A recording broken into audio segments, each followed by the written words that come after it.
Good afternoon, everyone. John Donnelly is my name from your Holistic Academy. A very special guest today, Eamon Walsh from USuite. How are you doing, Eamon, today? I'm good, John. How are you? I'm doing great, Eamon. Doing great. I'm delighted to have this conversation today. We've got to know each other very well over the last while on different projects. Especially, we met on the Outstanding Network with Pat Slattery, and we've got to know each other very well. And you're a big fan of the Your Holistic Academy project, Eamon. Absolutely, yeah, John. We surely have got to know each other quite well, and I think we've had a lot of fun actually in the last few months working on different projects together and that. And definitely a big fan of what you guys are doing with your Holistic Academy. I think the industry, the holistic industry, is in dire need of the vision, of realizing the vision that you guys are in the process of realizing. And your own project, Eamon, with USuite, that's a pretty new project as well. Tell us a little bit about that. Yeah, it's a relatively new project. It's an evolution, I suppose, of where the business has come from over the last 2 years. You know, originally we were a coaching business called Power of the Individual. And we just, through the clients that we worked with and the businesses that we engaged with and talked to regularly, and, you know, over the course of a couple of years, we would have spoken to a few thousand, right? And worked alongside a couple of hundred. Okay, so we would have identified a lot of issues that seemed to transcend industry, like as in it was across every sector, and that was the predominant issue that we saw arising was with regards to sales processes within companies. Okay, in that even very strong companies, whether they're SME or large or whatever they are, they have very well defined marketing processes and marketing strategies or whatever, and they have very well defined like order fulfillment or delivery systems, as in how do you deliver on the promise you've made to the client. They had all of that very well figured out, because obviously if you don't have lead generation, you don't have a business, right? Yeah. And if you don't deliver on your promise, well, you won't last very long in business, right? Yeah. But there's a piece in the middle, the sales process. And I mean, a lot of companies are kind of afraid of it, particularly on the SME side of things. It has a certain connotations. When you hear sales, people's heads kind of go to this kind of shark type thing, you know, this hunter type thing, you know. Yeah. But it was a process that a lot of companies overlooked and didn't really have very well assigned, you know, processes assigned to it. And the big thing we noticed was, when you're in that position, when you've your marketing and your order fulfillment and all that is good, if you don't have a very well defined sales process and you're trotting along and you're getting along fine and you're paying the bills and you're making money, there's no immediate, oftentimes there's no immediate or obvious consequence to not having a well defined sales process. And I'll give you an example, a very common example: companies being responsive, right? And what I mean by that is engaging with customers quickly. And I'm not talking about kind of, we have received your inquiry, someone will be in touch type of message. I mean a kind of really genuine, authentic engagement with a client.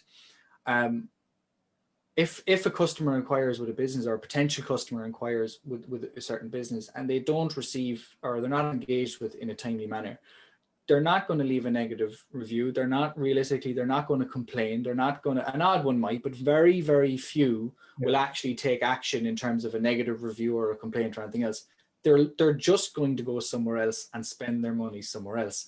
So you don't notice that. You don't notice that, because you know, you're doing the business, whatever you're doing. If you can fix that problem, if a company has that problem and you can fix that problem and put a strategy in place where you can actually take care of that customer, engage with them within an hour, set an expectation very early on, and manage that relationship and care for that customer and look after that customer right the way through, your close rate will go up, and you'll be doing more business for the same amount of work you're putting in, actually, or much the same amount of work you're putting in already. You know, you do more. So these are the kind of issues that we saw, and we decided that, you know, technology was the solution. So what we started to do was we started to partner up with other technology providers, off-the-shelf software providers and things like this, CRM companies and form building companies and all of these types of companies, okay? And it helped, you know, and they're brilliant. They're fantastic. Anyone that isn't using a CRM needs to be using a CRM. Sure. That's a customer relationship management system, because I know I get jargony, John, as you know, and some people may not follow. But we then realized, okay, these off-the-shelf solutions are fantastic, but in some cases, and more often than you might think, they don't quite scratch the itch. They do about maybe 60, 70, maybe 80% of what the client wants them to do. But they don't quite do it just exactly the way they want to do it. So we were looking to get rid of problems and abolish problems and solve things for people. So then we started building software from scratch ourselves, and we started creating solutions from scratch ourselves, which meant we could build the exact solution the client needed for the exact problem they were having or issue they were having internally. And that's really in a very short, that's a 2-year journey we're after going on there, John, in 2 minutes, you know. But that's where we are now. We rebranded, once we went down that route of bespoke kind of software builds, we rebranded to USuite. And the whole ethos is, as you can see there in my background, we clone you. It's all about creating a digital robotic clone, if you like, of the person in the business that frees up your time. And what we do then with those robots or those clones is we put them to task, we put them to work on all the stuff that you don't want to be doing yourself, right? And what it does, and this is the big passion for us, couple of big passions for us, 2 big passions for us. It does a couple of things. First thing it does inside in the business is it enables growth. It's like hiring a member of staff that you don't need to pay a wage, you know? It enables growth without the risk. Now, obviously, when you enable growth and you grow, employment is kind of an inevitability. If you want to sustain the growth, you will have to employ people at some point to do certain things. But the robots enable growth quite well. The other thing it does is it frees up your time, which means you can get home on time. Now, everyone's working from home at the minute, but I mean, if we go, you know, we eventually will be going back to some kind of different type of normal, but it puts time back in your diary, and that's time you can spend putting the kids to bed, bringing them to school, going to a soccer game with them, or a football game, or a hurling game, or whatever. Like, you know, it's your time. Whereas a lot of people start a business with the vision of, I'm going to enable a certain lifestyle for my family or a certain standard of living for my family, and they do that. They build a business that does enable and pay for a certain standard of living for their family. But what happens is sometimes, as a consequence, they're not part of that lifestyle because they're putting too many hours into the business in order to sustain it. And there sometimes is a feeling that that's just what you have to do. And one of the big messages I'd like to get across today actually is, no, you don't. No, you don't. The technology is there, and it's highly, highly accessible. And for an individual, a holistic practitioner, Eamon, I mean, it's still, it's not just for the large corporations. Your technology is for small business and individuals. Absolutely. We haven't worked with a single large entity yet. It's all SMEs. It's all sole traders. You know, and certainly in the holistic game, you know, there's the process involved in and I my own experience, John, and you would have more than me, but my own experience with dealing with holistic businesses or communicating or engaging with them is that they hate the idea of selling, right? They hate it, you know, because all they want to do is go out and do what they do, heal people, help people, and do whatever it is they're doing, right? And to me, to my understanding of it, that's very counterintuitive. That doesn't make sense to me, because, and you and I have spoken about this before, John, you know, value and meaning with language. Language are just words, and words are just noises we make that we assign value and meaning to. Because to me, I'm going to put it into a statement. And this is one of our ethoses, we don't sell, we solve. Right? So we don't sell any products or solutions. We solve problems. Okay. And when you come at it from that point of view, and I believe that every holistic practitioner falls into that. They don't sell services. Holistic practitioners do not sell, they solve. You don't go to a holistic person, you don't go to a Reiki healer or a physiotherapist or whatever, whoever it might be. You don't go to a holistic person unless you have a complaint, right? You have something that you want sorted. You want to be healthier. You have a sore back, or you have something is not right. Okay. You have a problem. You have a problem. And here are these people this huge, massive array of exceptionally talented people that have the solutions, and they're afraid of the sales bit. Yeah. Whereas what I'm saying is you're not selling a product at all. Yeah. You're solving a problem. Imagine a world, just imagine a world, any holistic practitioners that are listening to this, just imagine a world of all the people you've helped, of all the people that you have, all the problems you've solved for people, all the families that you've supported, and the smiles you've put on people's, and the happiness and joy that you've brought into people's lives. Imagine a world where what you do doesn't exist. Yeah. Because that's what we're saying when we're saying we're afraid to go out and sell, and we're afraid to go out and promote ourselves. So that's a message specifically maybe for the holistic people that are watching. You know, you don't sell anything, you solve a problem. And in terms of sales, this is something I've always practiced myself. I come from a sales background. When I would have a conversation with a potential customer, I would never lead with a product going, you should come and buy my product, or you should come and buy my service. Yeah. I would always ask them 5 questions, 5 personal questions about themselves to initiate a conversation, so I can establish whether or not they have a problem I can solve, right? Now, if they have a problem and I can solve it, great. I'm now aware of your problem. Here's the solution. This is the investment you need to make in it. It's 20 quid, it's 100 quid, it's 500 quid, it's 5 grand, whatever it is, right? Yeah. But that becomes irrelevant now, because we know the problem and we have the solution. And the second part for me was, if I become aware of a problem and I don't have the solution, I was always passionate about connecting them to the person who had. Yeah. Right. Yeah. And when you do that, and holistic people are very like this, they love this kind of stuff. You know, when you do that, that person always comes back to you with gratitude, and they always come back and quite often actually ask, what can I do for you? How can I help you?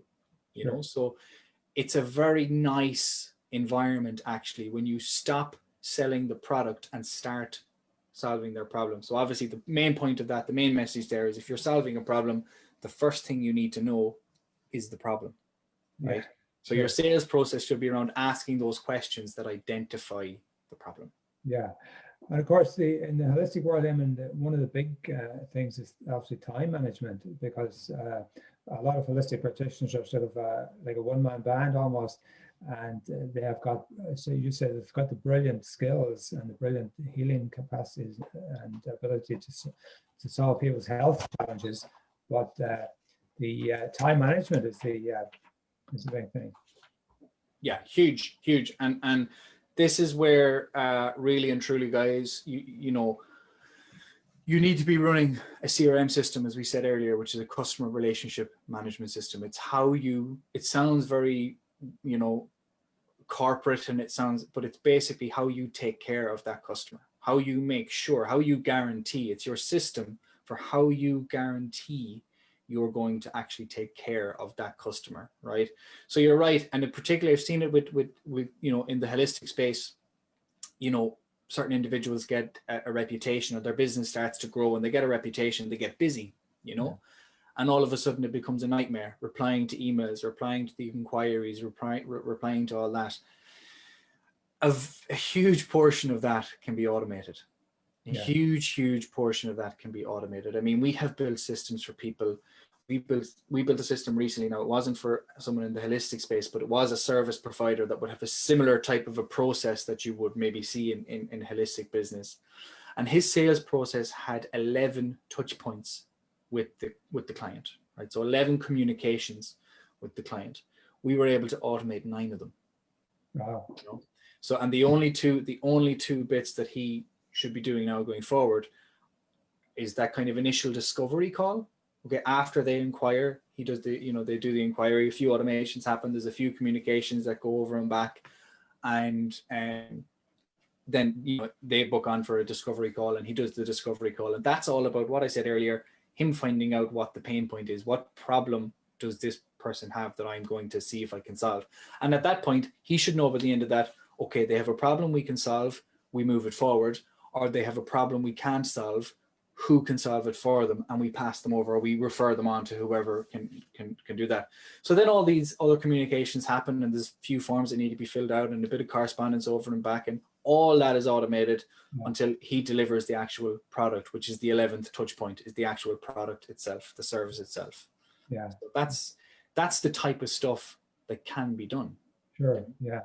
And so your USuite has evolved from you're involved with the power of the individual, Eamon, and now this sort of the USuite has now evolved as a follow-up from that coaching journey, if you like, that you were taking people on.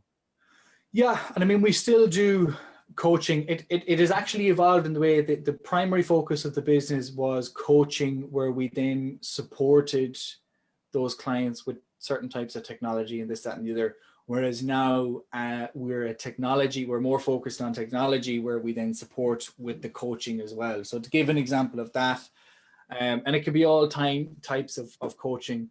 I mean, the cornerstone of the business when we were coaching was mindset creation coaching. So actually how to create mindsets, how to destroy mindsets as well that you don't like, in the same way as you would build a wall, and if you don't like it, you take it down and build it the way you want it, right? But in order to build that wall, you need the tools, right? You need to know how to use the hammer and the chisel, and sometimes the sledgehammer, right? But and you need to know how to use a trowel, and you need the tools and you need the experience and know how to use them. And that's what we were doing in the coaching. We were equipping people with the tools, the knowledge, and the wisdom that they needed to take down the parts of their mindset that they didn't like, and rebuild the mindset that they do like. Because something I believe in is that you should never, your mind should never be truly set. Okay. Because there's no growth in that. There's no room for growth in that. So it's about what mindset is going to serve you today, what mindset is going to serve you for the vision you have, and what you want to create, right? So that evolved then into USuite, and now some of that comes into USuite, and we kind of coach clients through, and it can be a lot lighter than that. I mean, we have a client on at the minute where we're to a degree we're coaching them in terms of how they can actually fund the project, so it's technology they need to grow their business, and we're actually coaching them, and they're seeing it as us going above and beyond type of thing, but we're just doing what we have always done from day dot, is coach, and that's really what we're passionate about as well. Yeah, sure. So tell us about the current environment, and obviously, I guess people find that their businesses have to transition online now. So again, that's an opportunity for you then with the technological side of your business, yeah. Yeah, well, I honestly think it's an opportunity for a lot of people. We understand, certain industries have been very hardly hit, hospitality in particular, right? And pubs and whatever else. Okay. We know that there are industries that have been, hit really, really hard, But in the grand scheme of things, in the broad view of things, I see this as a huge, huge opportunity. A lot of change is happening right now in the world, an awful lot of change, not just with COVID. There are a lot of things changing.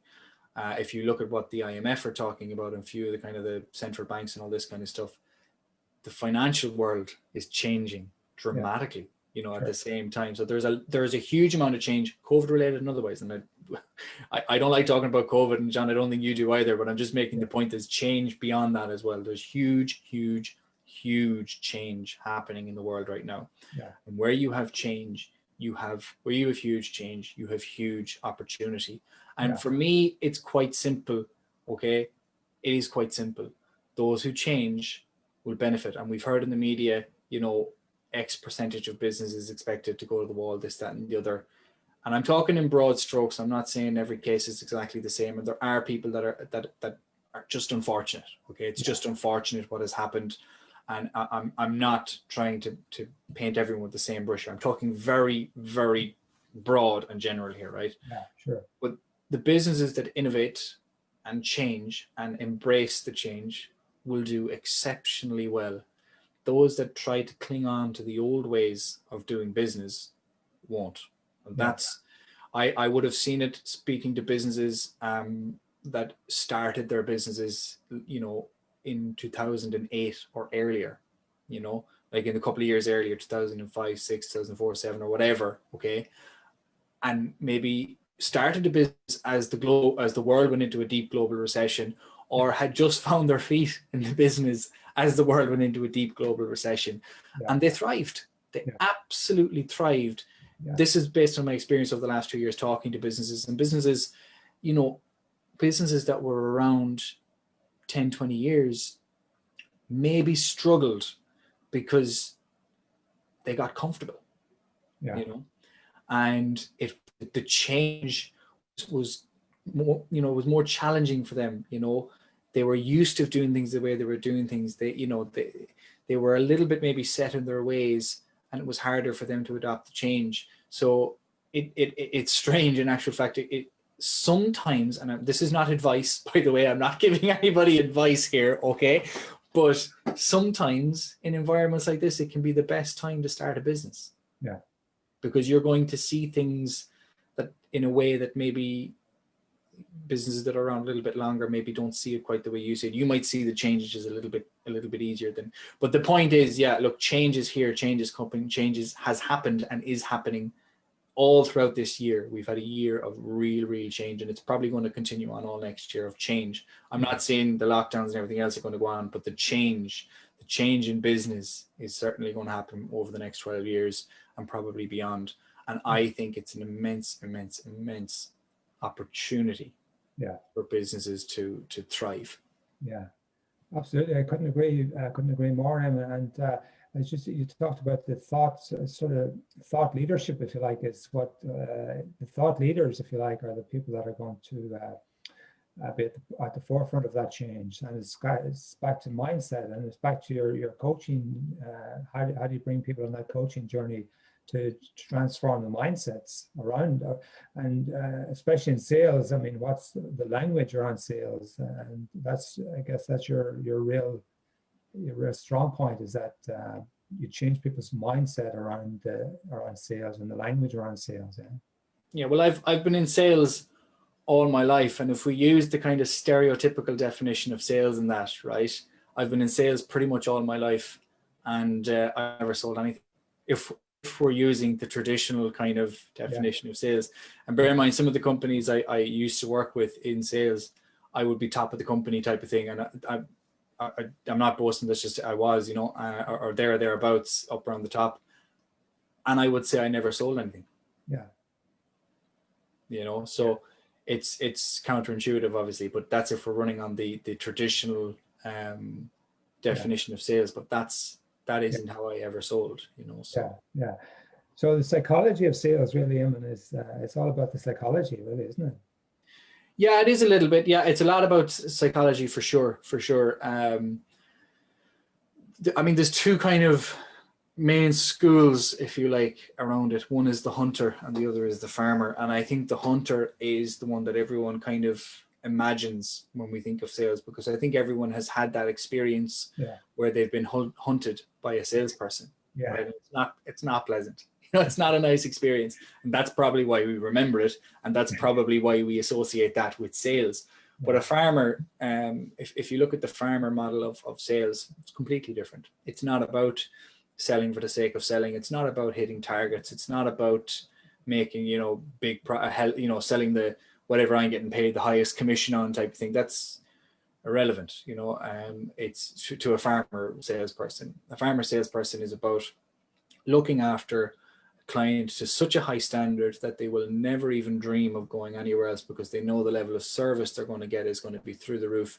And also, if they ever find somebody in their circle, their family, their friends, or whatever, that needs the service you offer, the product you offer, they will be sending them to you, because they know how well they're going to be looked after. They know they're going to get the respect, the care, and the consideration that they deserve. So that's what it is. And I mean, there's a lot in it in terms of the psychology side of it.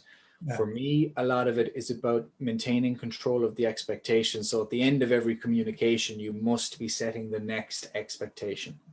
Okay. Not in the I can never say this word, John. Manipulative. Manipulative. Not in a manipulative way, right? You're just genuinely setting the next expectation for the customer so that they know what the next step is going to be. and that everything goes smoothly and that they're being well looked after. So yeah, a lot of psychology in it, a lot of psychology. So I guess we could maybe change the definition of a sales agent to a customer service agent, really, because it's about customer service. Yeah, absolutely. And if for a lot of people, I worked with a company. They were a startup last year. I'm trying to remember. Was it? Yeah, it was last year. No, it was the year before. Actually, it was the year before. It doesn't matter when it was. It was a year or two ago, anyways, John. Right? And I worked with this company, and they were looking for help with their sales. And I said, okay. And they were looking to give me a title like sales manager, whatever. Okay. Yeah. And I said, okay, fair enough. I said, I have no problem helping you, but I said, here's the condition. I says, I don't want my title to be sales manager or national sales manager or whatever it is. I says, I want my title to be chief problem solver. I love it. Yeah. Right. So that was that. And that was the title. And and it changed what it did within just that one little thing of the title of that role, right? Not me, just the role, because anyone can do the role, right? Yeah. So, but the title of the role, just that title changes the whole culture, changes the whole thought process around what you're doing. Chief problem solver, or head problem solver, or national problem solver, not national salesperson, or not national sales manager. Yeah, brilliant. So back to our project with the Your Holistic Academy, Eamon, we obviously we're looking to solve all those issues for the holistic professionals, and that's where I feel that that your project has got a huge amount to offer in terms of how you can help holistic professionals to solve all those issues around the sales process. Yeah. And I mean, yeah, I suppose, you know, we've talked about a lot of things there, John, and like we could talk about any one of them all day, right? Yeah. I suppose some people are probably watching and thinking, yeah, we get it, we like it, but how? Yeah. You've told us we can do all this, but how, right? And you and I were talking before we came on about certain other projects that are going on around the country in terms of information and knowledge and learning should be free. And I'd agree with that, and certainly USuite would certainly agree with that way of thinking, that the information should be free, the knowledge should be free. So with that in mind, there's a certain amount of things you can do within this space of cloning yourself and creating robots and digital stuff. There are certain things that can be done for free, as in not just finding out how to do them, but actually doing them as well. Doesn't have to cost you anything. So I don't know if it'd be an option, John, or a possibility, but if Your Holistic Academy was game, I would be more than happy to do, I don't know, a workshop or a webinar or whatever it might be for the members of the Academy, where I'll go through with them. I'll teach them exactly how, we'll say 5 clones, how you can duplicate yourself, make 5 of yourself. And I'm happy to come on and do that. It won't, you know, it'll be free kind of thing. But also the stuff I'll be showing them won't cost them any money. There's no subscriptions involved. They don't have to spend any money on actually implementing it. And this is stuff that, by the way, like they will be putting this into their business. Like they will be using this. This isn't just kind of, oh, well, this is, but if you want to use it, you have to pay. No, this is stuff you guys can use. At the end of it, they can actually put it into their business and use it, and off they go. Fantastic. Eamon, I'd definitely take you up on that offer. That sounds like a fantastic offer. So we'll talk about how we can set that up. And so how can people reach you, Eamon? What's the best way to reach you if anybody wants to reach out? You can you can connect with me personally on Facebook if you like. Just look for the picture of my beautiful face on Facebook, search Eamon Walsh. You can find USuite on LinkedIn. You can find me on LinkedIn as well, connect with me on LinkedIn, or you can just send me an email to Eamon, EAMONN, @usuite.ie, and that's USuite as it's spelled there on the screen, just the letter U and SUITE, right? .ie. So EAMONN @usuite.ie, and just send me an email. Okay, brilliant stuff, Eamon. So listen, thank you so much for today, and we'll put the details into the comments afterwards with this video. And really looking forward to working with you on more projects in the future, and how we can collaborate on building these projects together. Yeah. Ditto, John. Looking forward to it. Thank Thanks you so very much. Thank you so much. Talk to you soon. Take care.